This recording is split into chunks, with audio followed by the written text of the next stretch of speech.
नमस्कार, जय श्री कृष्ण। मैं जया गुप्ता।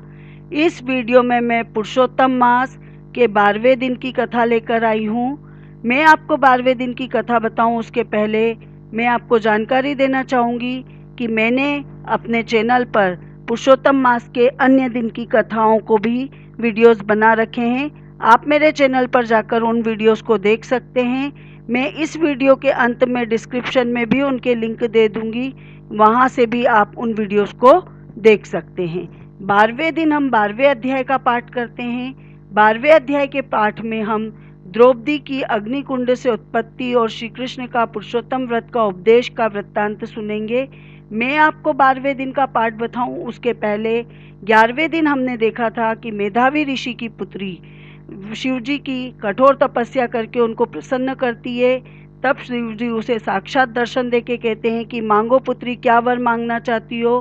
तब वो कहती कि मुझे कुछ नहीं चाहिए, आप मुझे पति दो, श्रेष्ठ पति दो। इस तरह से वो 5 बार पति दो करती है। तब भगवान शिव कहते हैं तथास्तु, और उसे बताते हैं कि तुम्हें 5 पति प्राप्त होंगे। तो वो यह कहती कि भगवान आपने ये कैसा अनीतिकर वरदान दिया है मुझे। कभी किसी स्त्री के एक से ज़्यादा पति होते हैं ऐसा कहीं नहीं सुना गया है, जबकि एक पति की एक से ज़्यादा पत्नियां हो सकती है। आप मेरा ये वरदान बदल दीजिए। तब भगवान शिव कहते हैं कि तुमने अपनी अज्ञानतावश और अहंकारवश अधिक मास का निरादर किया, उसका अपमान किया, इस कारण यह वरदान बदला नहीं जा सकता। और ये कह के शिव जी अंतर ध्यान हो जाते हैं। तब नारद जी बोलते हैं कि हे नाथ, शंकर जी के चले जाने पर उस चिंतातुर बाला ने क्या किया। सेवा, धर्म और सिद्धि के लिए मुझ दीन की सुनने की इच्छा है, सो कृपा करके मुझे बताइए। तब श्री नारायण जी बोलते हैं कि इसी प्रकार युधिष्ठिर ने भी श्री कृष्ण भगवान से पूछा था। तब भगवान ने युधिष्ठिर से जो कहा था वही मैं आपको बता रहा हूँ, ध्यान पूर्वक सुनिए।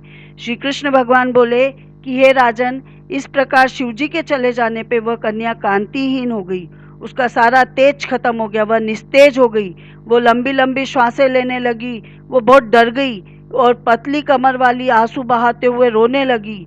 उसके शरीर हृदयाग्नि से जलने लग गया और उसकी स्थिति ऐसी हो गई जैसे कि दावाग्नि से जले हुए लता के पत्ते की स्थिति होती हैगी। वो बिल्कुल काली पड़ गई और सूख गई और जमीन पे गिर गई। इस तरह से दुख पाते हुए बहुत सारा समय बीत गया। तब काल ने उस तपस्विनी को धर दबोचा, जैसे बिल में चूहे को सांप दबोच लेता है, वैसे ही उस तपस्विनी को बलवान काल ने दबोच लिया। जैसे वर्षा काल के मेघ से छाए हुए आकाश में बिजली चमक के रह जाती है, वैसे ही वह तप से पाप भस्म होकर अपने आश्रम में ही मर जाती हैगी। उसी समय धर्मात्मा राजा यज्ञसेन यानी द्रुपद राजा एक महान यज्ञ कर रहे होते हैं। एक्चुअली में क्या होता है कि द्रुपद राजा और द्रोणाचार्य बचपन में शस्त्र विद्या साथ में सीखते थे, दोनों मित्र थे। तो एक दिन द्रुपद राजा घमंड में द्रोणाचार्य का अपमान कर देते कि मैं तो राजपुत्र हूँ और तुम तो ब्राह्मण पुत्र हो, इस तरह से कह के। तब द्रोणाचार्य उनसे बदला लेने के लिए राजपुत्रों को शस्त्र विद्या सिखाते हैं, कौरव पांडवों को, और उनसे गुरु दक्षिणा के रूप में द्रुपद का राज्य मांगते हैं। तो कौरव पांडव द्रुपद का राज्य जीत के और द्रोणाचार्य को दे देते हैं। तब द्रुपद वापस अपना बदला लेने के लिए एक यज्ञ करते हैं, ताकि वो उसके यज्ञ के द्वारा एक बलवान पुत्र प्राप्त कर सके जो कि द्रोणाचार्य को हरा सके। तो उनको उस यज्ञ से एक पुत्र प्राप्त होता है जिसका नाम वो धृष्टद्युम्न रखते हैं, और साथ ही उस यज्ञ से एक पुत्री भी प्राप्त होती उनको। उस समय यज्ञ कुंड से स्वर्ण के समान कांति वाली एक कन्या का भी प्रादुर्भाव होता है, जो कि मेधावी ऋषि की पुत्री थी पिछले जन्म में, और इस जन्म में वो द्रुपद की पुत्री द्रौपदी के नाम से विख्यात होती हैगी। उसके विवाह के लिए राजा द्रुपद एक स्वयंवर का आयोजन करते हैं।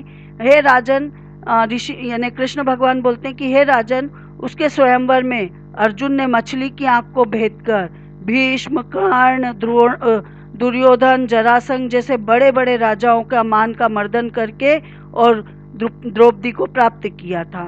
श्री नारायण बोलते हैं कि हे नारद, उस द्रौपदी को दुष्ट दुशासन ने बाल पकड़कर भरी सभा में खींचा था और कर्ण ने भी उसके शूल के जैसे कठोर वचन सुनाए थे। तब श्री कृष्ण भगवान बोले कि हे राजन, इसके द्वारा पिछले जन्म में पुरुषोत्तम मास को त्यागने के कारण मैंने भी इसको इस त्याग दिया था। परंतु इस जन्म में जब इसने मेरे को पहली बार देखा, तब से इसने मेरे से प्रीति कर ली थी, अनुराग कर लिया था, मुझे सखा बना लिया था।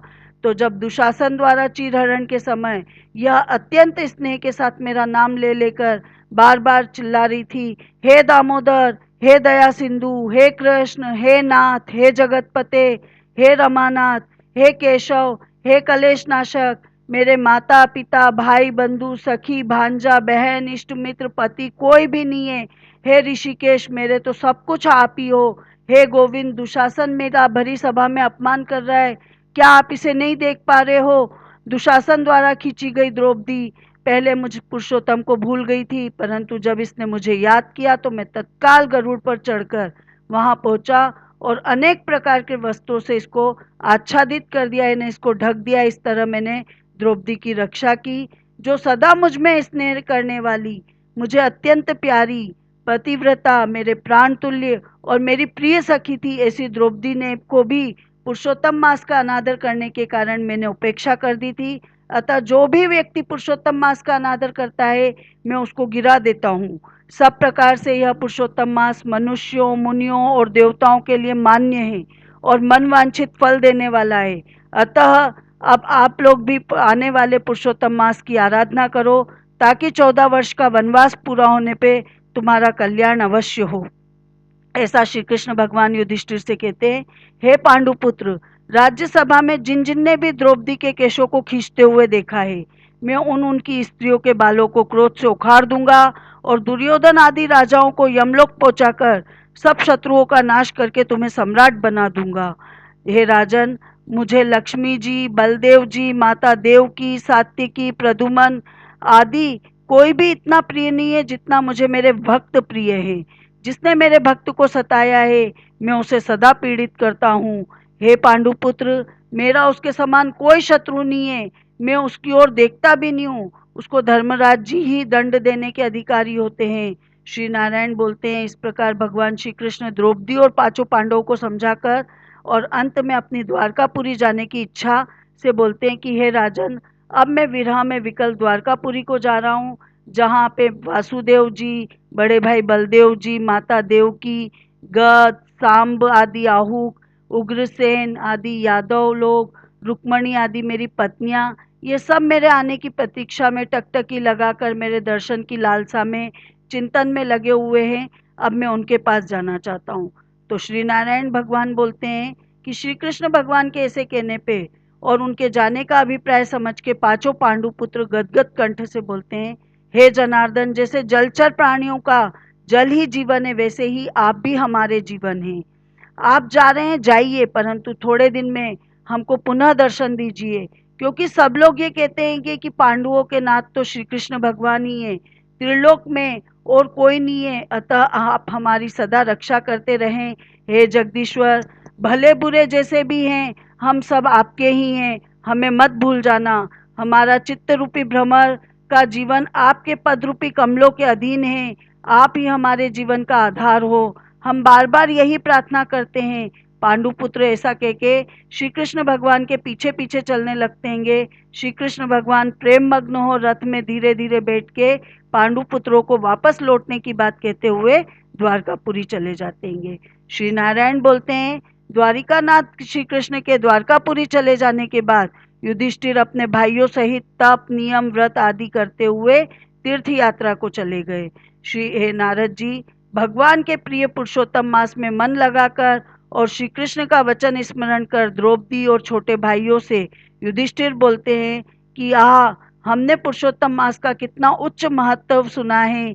इसके बिना आराधना के मनुष्य कैसे सुखी रह सकता है। इस लोक में वही पूज्य, धन्य और श्रेष्ठ है जो अनेक प्रकार के नियमों से पुरुषोत्तम की पूजा करते हैं। इस प्रकार तीर्थ यात्रा करते हुए पुरुषोत्तम मास आ जाता है और सब विधि अनुसार नियम धारण करते हुए पुरुषोत्तम मास का सेवन करते हैं, पूजन व्रत करते हैं। हे मुने, 14 वर्ष भी उनके वनवास के पूरे हो जाते हैं, तब श्री कृष्ण की कृपा से उन्हें भारतवर्ष का निष्कंटक राज्य प्राप्त हो जाता है। पहले सूर्यवंशी राजा दृढ़ धनवा पुरुषोत्तम के ही सेवन से महालक्ष्मी जी को प्राप्त करके पुत्र पौत्र का सुख भोग कर अनेक प्रकार के भोगों को भोग कर अंत में हरिलोक वैकुंठ को गए।